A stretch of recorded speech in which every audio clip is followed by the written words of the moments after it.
Ciao tutti, j'espère que vous allez bien. Aujourd'hui, je ne suis pas caméraman, merci à mon ami Arnaud. Je vais vous présenter un petit coupé. Certains diront que c'est le dernier vrai coupé d'Alfa Romeo. On reviendra dessus, est-ce que je suis d'accord ou pas, je vous donnerai quand même mon avis. Vous pourrez dire en commentaire si oui ou non vous êtes d'accord avec moi. Je vais donc vous présenter ce coupé qui est à la marque Aubition, l'Alfa GT V6. La voici. Ici donc dans sa couleur gris anthracite. Donc niveau esthétique, qu'est-ce qu'il n'y a pas d'origine? On va commencer par les pare-chocs. Donc les pare-chocs, comme on peut le voir ici, ils ont été repeints. Donc dans leur intégralité, juste voici. Ici, on va dire vraiment ce qui fait le pare du choc. Laissé en plastique brut. La ligne d'échappement. Donc là-dessus, vous entendrez un petit peu après. Donc c'est une ligne full sur mesure en inox. Et vous avez le fameux silencieux Hansa pour les connaisseurs. Hansa qui faisait des silencieux beaucoup dans les années 70, 80, un petit peu 90.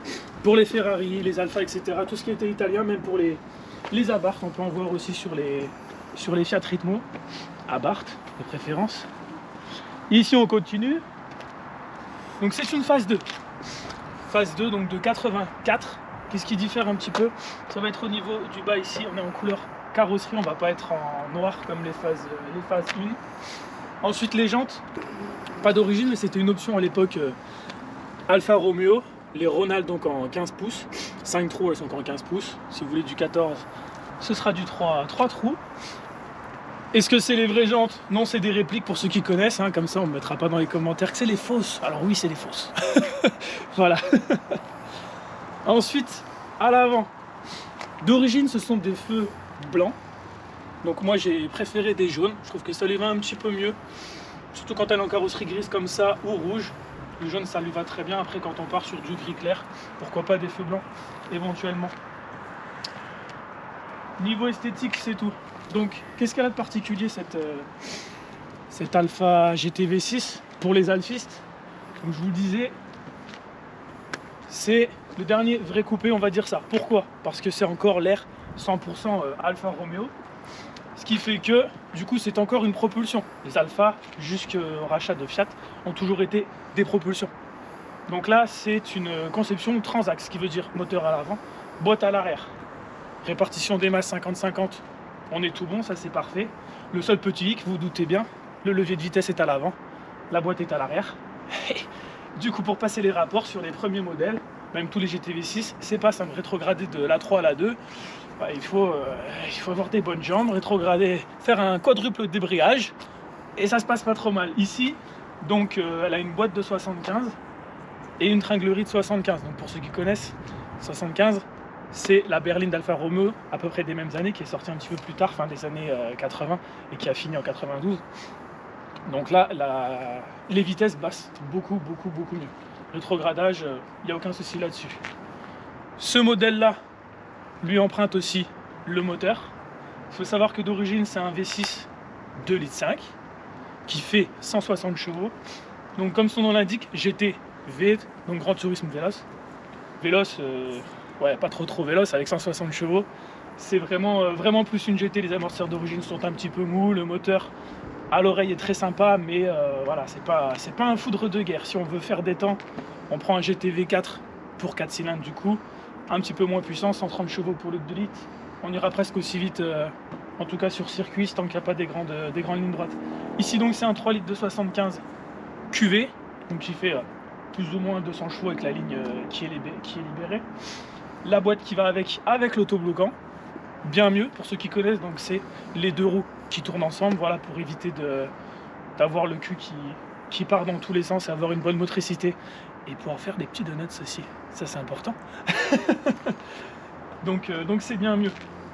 Ici celle-ci en plus du moteur etc, fallait que le reste tienne la route. Donc on a 4 amortisseurs Bilstein, c'est un peu dur mais ça va. On a aussi 4 freins à disque, c'est d'origine les freins à disque mais là c'est des gros pas. Petite particularité du coup, la boîte est à l'arrière, les disques ne sont pas dans les roues, ils sont au-dessus de la boîte. Donc ceux qui connaissent, on adore changer les plaquettes, les disques, les étriers. Il faut savoir qu'évidemment la boîte chauffe, surtout en utilisation intensive, ce qui fait que les freins aussi, le liquide de frein chauffe, etc. Donc c'est pas simple. Le modèle là, il n'y a pas de souci, tout a été fait. Il a toujours été entretenu. Donc on n'a pas le problème là. Ensuite, on peut passer à l'intérieur. Donc ici, intérieur, phase 2. Différencier avec le phase 1, ça va être les sièges. Donc les sièges, c'est des sièges, pour les connaisseurs, on va les appeler les sièges à filet. Voilà, sur les premiers modèles, c'est plutôt, certains appellent ça banane. L'appui-tête en banane, ce que je trouve personnellement un petit peu moins joli. Donc là, c'est pas non plus la couleur à l'intérieur d'origine, elle est grise à l'extérieur, l'intérieur devrait être beige. Donc là, c'est pas le cas. Je préférais de la couleur là, après c'est chacun ses goûts. Le volant bois, le pommeau bois, voilà la petite touche à l'italienne. Ce modèle là, il est assez propre, donc il n'y a pas de souci au niveau de l'intérieur. Et chose très rare, celle-ci a le toit ouvrant. Et on peut rouler sous la pluie, on n'est pas mouillé. Il faut le préciser, c'est important. Et pour finir, sur une Alfa, c'est très important, surtout des années là, le moteur. Donc ici, il a juste été repeint. Sinon, il est d'origine. Bon, c'est le 3 litres, mais d'origine, boîte air d'origine, des bimètres d'origine, etc.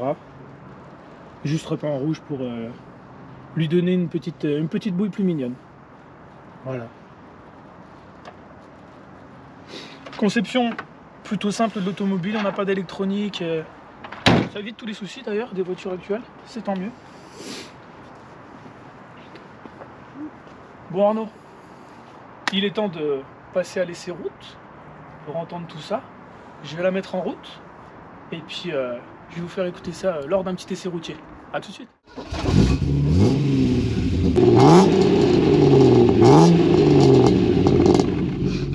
Nous voici à bord du GT-V6, c'est parti. Bon, on fait comme s'il faisait beau, hein. On va ouvrir un petit peu, voilà, là on est bien. Bon, déjà vous pouvez entendre le feulement du V6.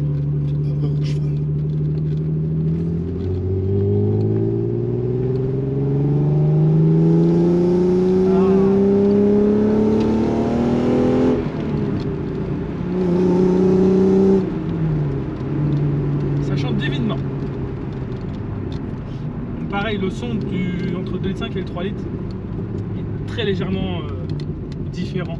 Le bruit du 3 litres est un petit peu plus rauque. Mais on lui en veut pas.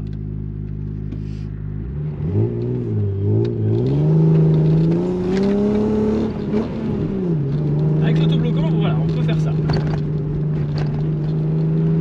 Je fais attention parce qu'elle est rabaissée, je vous disais tout à l'heure avec les Bechstein. Ce qui fait qu'elle peut raccrocher. La route là n'est pas terrible, on est loin du billard. Après c'est un réflexe. Là je viens de faire un rétrogradage, troisième, deuxième. Donc effectivement, je fais un talon pointe, mais c'est l'habitude des anciennes. J'ai toujours roulé beaucoup d'Alfa, tout ce qui est Burton, etc. Donc là il y a besoin de faire des rétrogradages un peu anticipés, un petit peu aidés aussi. Donc sinon, commençons dans un GT-V6. Donc ici les sièges sont en bon état, ils sont pas tassés, donc c'est agréable. Ce qui fait qu'on est bien. Donc ils sont vraiment typés confort, hein. Ils sont plutôt mous les sièges. C'est pas des sièges du tout sport. Mais on est plutôt bien dedans. En tout cas moi je suis bien dedans. Le volant, bah, il est grand, mais vu qu'il n'y a pas la direction assistée, en option sur certaines mais pas celle-ci. Donc là c'est tant mieux. Pour ceux qui en ont roulé, je vous l'apprends pas. Pour ceux qui n'en ont encore jamais roulé, je vais vous l'apprendre. Le volant, on n'en a pas parlé, on aurait pu le montrer tout à l'heure à la caméra, mais il n'est pas droit. Il est en fait comme ça. Dans le sens de la caméra, il est comme ça. Il est vers la porte. Donc ça peut paraître bizarre, mais bon, elles sont toutes comme ça. Et le pédalier, pareil, il est dirigé vers la droite. Donc position de conduite un petit peu spéciale. Moi ça ne me dérange pas, j'ai l'habitude. Le pommeau de vitesse, bien il bouge un peu, c'est tant mieux, parce que des fois en roulage un peu sportif, il me gênerait s'il ne bougerait pas. Idéaux, mais on s'y fait, pareil. Ensuite il n'y a pas vraiment de bruit de plastique, hein, c'est pas, vu que les ajustements ne sont pas magnifiques, comme sur les voitures récentes, il y a un petit peu de jeu entre les plastiques, ce qui fait que ça ne s'entend pas, ça c'est bien. Au niveau niveau des compteurs, pareil, on n'est pas revenu tout à l'heure, mais vous aurez vu à la GoPro. Donc on a le compteur kilométrique, on a le contour, l'horloge, et pour arriver à l'heure à bon port, c'est mieux. La jauge, très important sur une italienne, surtout avec un gros moteur. La température d'huile et la pression d'huile. Pression d'huile, très importante aussi. Là sur le modèle là elle est bonne. À 8 bars quand elle est froide et après sur les tours minutes elle descend mais jamais en dessous de 2 bars. Ensuite, qu'est-ce qu'apporte le 3 litres? Oui, vous me direz plus de chevaux, hein, plus de cylindrée, 500 cm3 de plus, c'est logique. Donc 200 chevaux mais surtout du couple. Donc je m'amuse pas à tout le temps aller à 6000 tours. Bon, celle-ci elle a plus de rupteur mais je m'amuse pas à aller à 6000, 7000, même si elle y va. Il n'y a pas besoin, vu que c'est le 12 soupape. Donc il est couplé à bas régime, à l'instar du 24 soupape. De toute façon, je vous ai déjà dit dans une vidéo précédente que plus il y a de soupape, plus il y a de puissance, mais en haut, pas à bas régime, ça devient un petit peu creux. Bon, il y a creux et creux bien sûr suivant les modèles. Mais ici il y a vraiment beaucoup de couple. De mémoire, à 3000 tours il y a déjà 70%. Non, c'est à 1000 tours qu'il y a déjà 70% du couple. Donc aux environs de 3000 tours il y a tout le couple.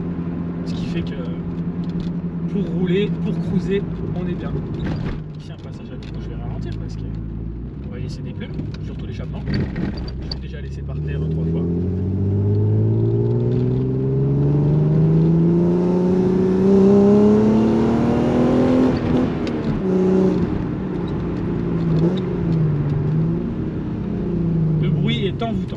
Envoûtant. Ici la ligne est très simple. Donc le moteur est en longitudinal, pas comme sur les Alfa V6 des années fin 90, à partir de la 156, qui était donc en transversal pour pouvoir les mettre en traction. Ici longitudinal, les collecteurs un de chaque côté du moteur, du coup la ligne part, elle fait un Y à peu près à la moitié de la voiture et on part sur une grosseur de mémoire à 56 comme le silencieux l'été. Donc voilà. Le son, moi je le trouve beau. Vous pourrez me dire en commentaire si vous le trouvez agréable à l'oreille aussi. Il change du bruit d'origine. D'origine ça fait pas beaucoup de bruit, le bruit est très beau d'origine aussi. Mais il va être un peu plus grave, ce qui est normal, c'est il est en acier d'origine. Voilà, le petit tour est fait, le petit tour extérieur, intérieur et le petit tour roulant. N'hésitez pas à liker la vidéo, à vous abonner à ma chaîne et je vous dis à la semaine prochaine pour une nouvelle vidéo.